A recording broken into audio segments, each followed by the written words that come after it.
Is this speech about policy or prepping voters for the next political battle? Remember, we fight for what's right because it's time to go right. America is talking. The question is, who's really listening? From Washington to Main Street, from federal power to your local community, this is where perspective meets reality. Go right! Stand for liberty tonight! Truth in focus! Voices rise! Freedom lives when people decide. Welcome to Go Right with Peter Boykin, the Constitutionalist for liberty.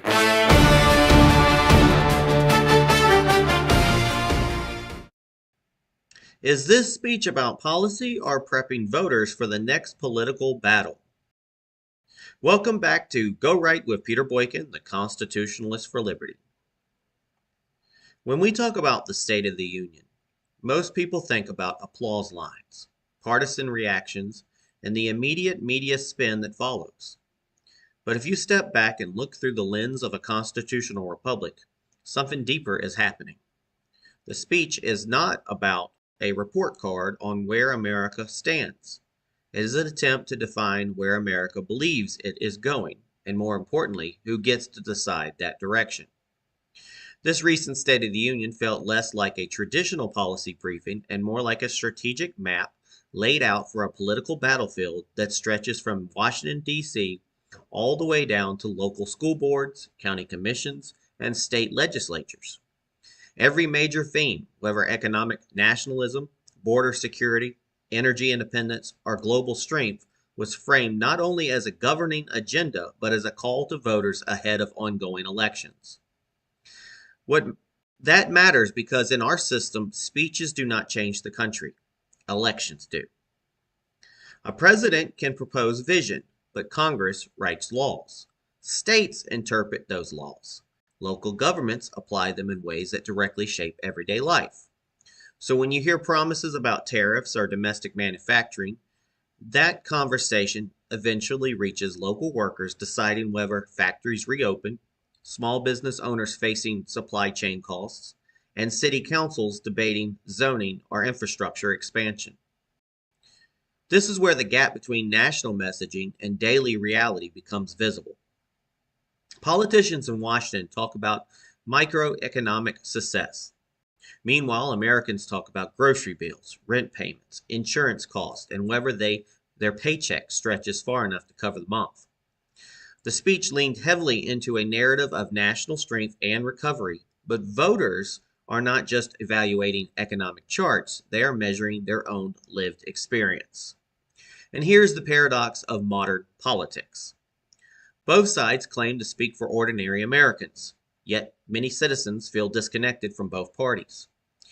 That frustration shows up not only in polling, but in declining trust in institutions and increasing volatility in elections. People are not just choosing between left and right anymore. Many are choosing between engagement and disengagement.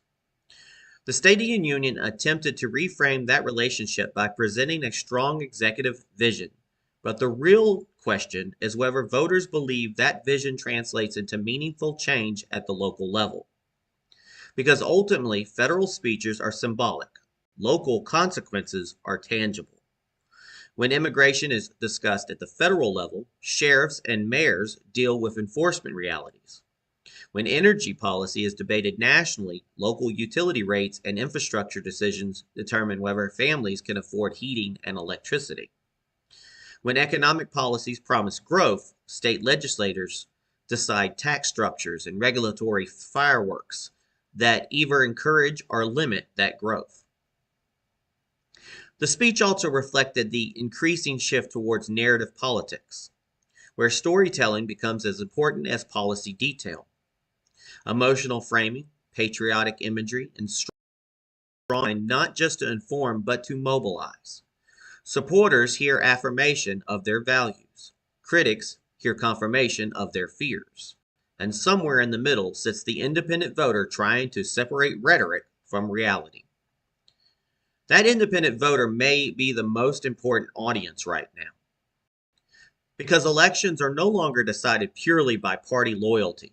They are decided by turnout, enthusiasm, and whether voters feel that anyone is actually addressing their real concern.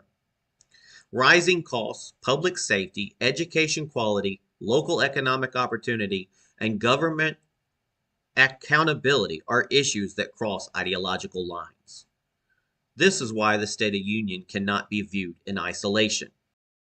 It is a part of a larger cycle where federal messaging sets the tone, state leaders adapt that tone into legislation, and local candidates turn it into campaign slogans.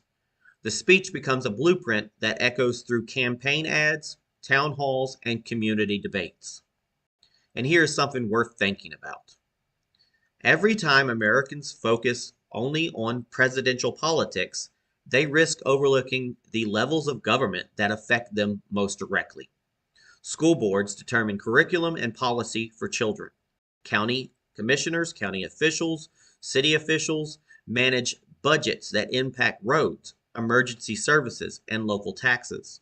State legislators shape election laws, business regulations, and criminal justice policy. The presidency may be the loudest voice, but local government is often the strongest hand guiding daily life. So what does this State of the Union actually represent? It represents a moment where political leadership attempts to define national identity during a period of uncertainty. It represents an effort to energize supporters while challenging opponents. But above all, it represents a test of whether Americans still believe their participation matters. Because in a constitutional republic, power ultimately flows from the people upwards, not from leadership downwards. The speech sets the stage. The voters write the ending. And that is the real State of the Union. If you believe in liberty, accountability, and a government that serves the people instead of managing them, then the focus cannot stop at listening to speeches. It has to continue with participation, with engagement, and with making sure that from federal offices to local councils, the voices of citizens remain louder than the noise of politics. This is Go Right with Peter Boykin, the Constitutionalist for Liberty. Follow on all the social media platforms, share the conversation, and let others know that the future of our constitutional republic is not decided by speeches alone. It is decided by what we do next.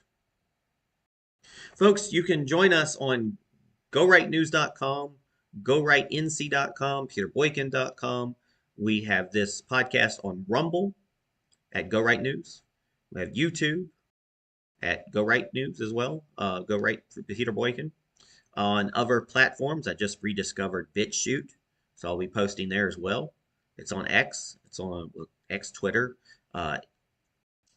Instagram, Facebook. Everywhere you can pretty much find us, you're going to find us.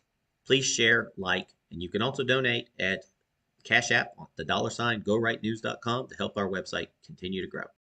God bless everybody.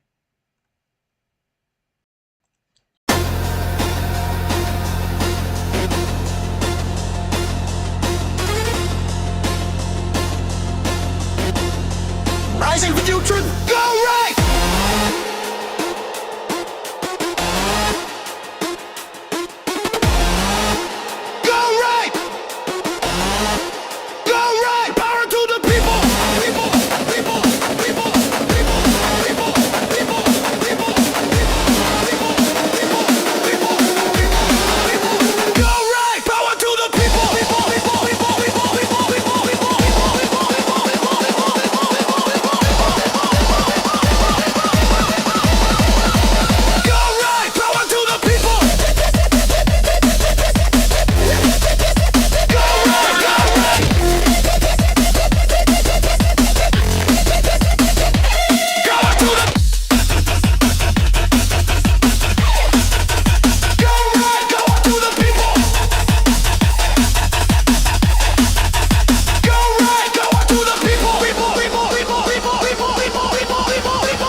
Remember, Trump's State of the Union a turning point or just another political speech? Welcome back to Go Right with Peter Boykin, the Constitutionalist for Liberty, where we slow down the noise of the headlines and take a deeper look at what is really happening in our constitutional republic. Tonight we are talking about the State of the Union, not just as a speech delivered from a podium in Washington, but as a moment that reveals where the country believes it stands and where it may be heading next. A quiet moment before a major speech often tells you more than the speech itself. Lawmakers gather, cameras wait, pundits prepare reactions before a single word is spoken. And across America, people either lean forward with hope or lean back with skepticism. That tension is the real state of the union. It is not simply the words spoken inside the chamber, but the expectations carried by millions of Americans watching from living rooms, workplaces, and phones across the country. It reflects a nation wrestling with competing visions of its future. The recent State of the Union delivered by President Donald Trump was not just a policy presentation. It functioned more like a signal flare aimed at the entire political system, from federal power struggles all the way down to local elections shaping everyday communities. In a constitutional republic, speeches like this are less about ceremony and more about direction. The real question is not whether the speech sounded strong or controversial. The real question is how its themes translate into action at every level of government.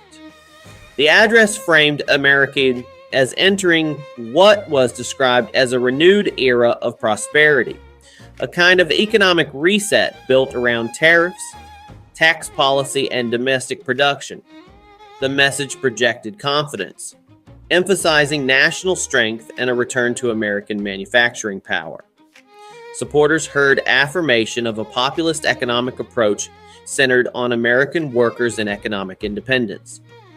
Critics heard political theater, arguing that optimism and national statistics does not always match the reality many Americans feel in their daily lives. And this is where the deeper tension appears. Federal policy narratives often collide with kitchen table economics. Families are not judging economic success by press releases or market reports. They judge it by grocery prices, rent payments, insurance costs, and whether their paycheck still stretches far enough to make it through the month. Inflation concerns, housing affordability, and rising energy bills remain front of mind regardless of political affiliation. From a constitutional perspective, the executive branch proposes direction, but Congress determines whether that direction becomes law. That reality ties every presidential speech directly to elections and legislative battles still to come. As the speech moved into national security themes, immigration enforcement and border security became central pillars, framed as matters of sovereignty and public safety. Foreign policy warnings emphasized global instability and international threats, presenting the world stage as a test of American strength.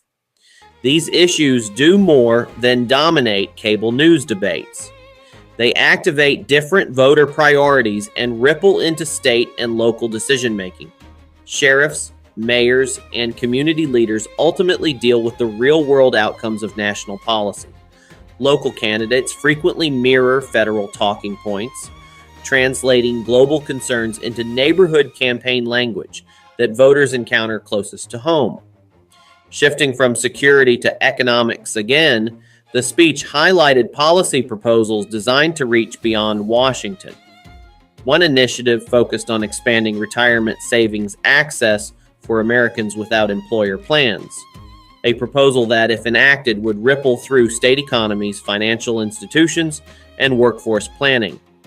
Another announcement targeted energy infrastructure costs, suggesting large technology companies operating energy-intensive data centers should carry more of the burden rather than consumers.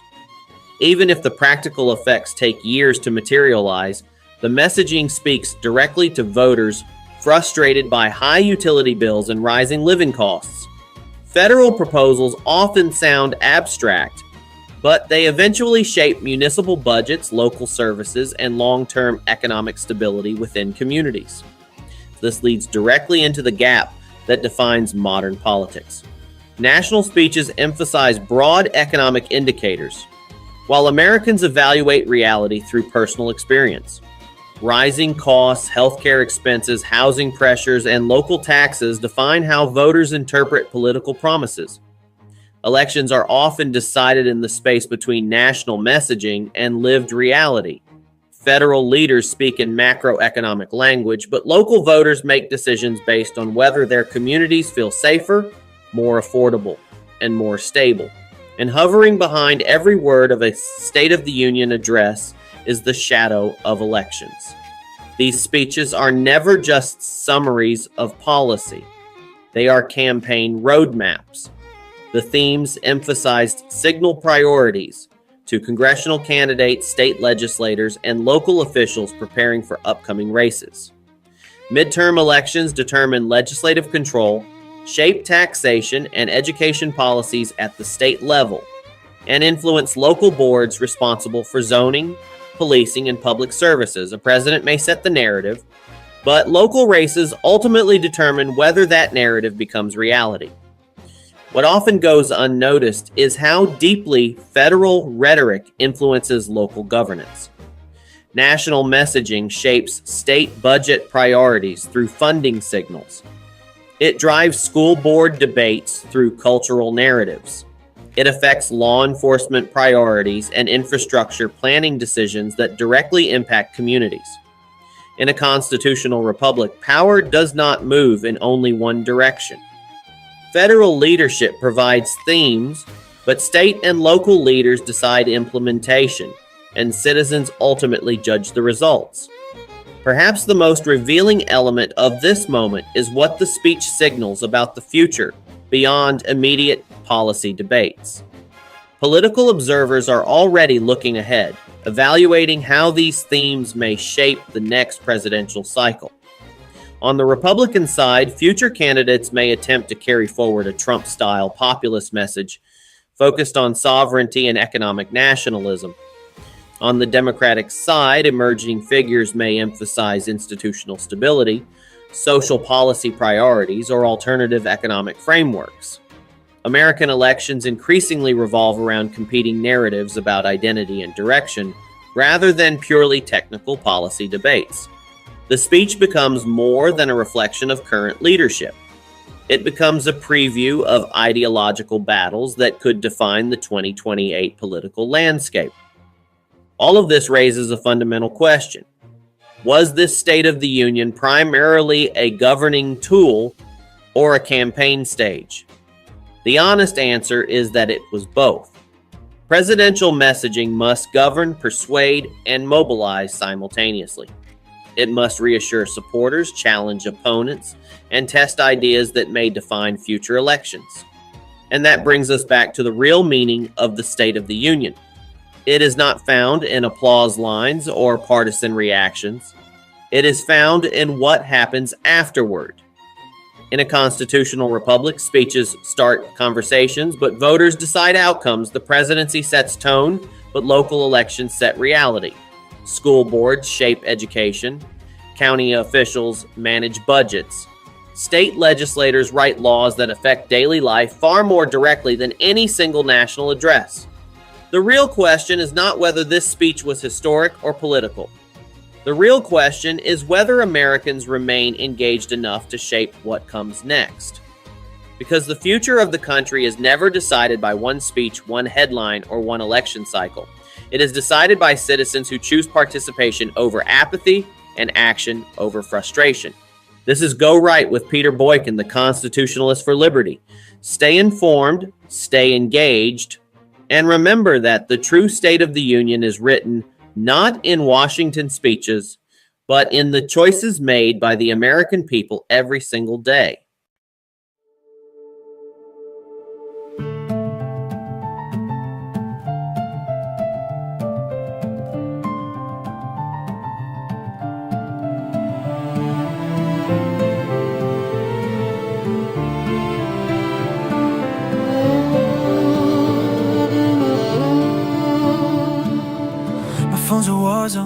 every day, everyone shouting, no one prays. They say, pick a side, but I just want peace. Freedom's a fight that never sleeps. Oh, oh, oh, oh, oh, oh. They call it progress when you can't speak. They call it love, but they crush the weak. I won't hide, won't look away. I'll go right anyway. Oh, oh, oh.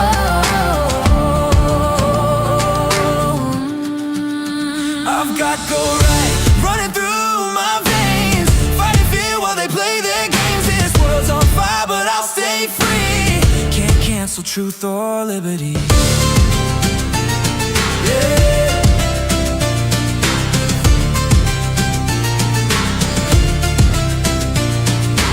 They said stay silent, I said no way. They said comply, but I still pray. The flag still waves, the dream's alive. We go right to keep it bright. No hate can drown this heart of mine. We stand for truth through every line, for every voice they try to hide. We rise, we go right. We've got go right in our souls tonight, rising strong in the blinding light. The storm may rage, but truth won't die. We go right, we reach for the sky.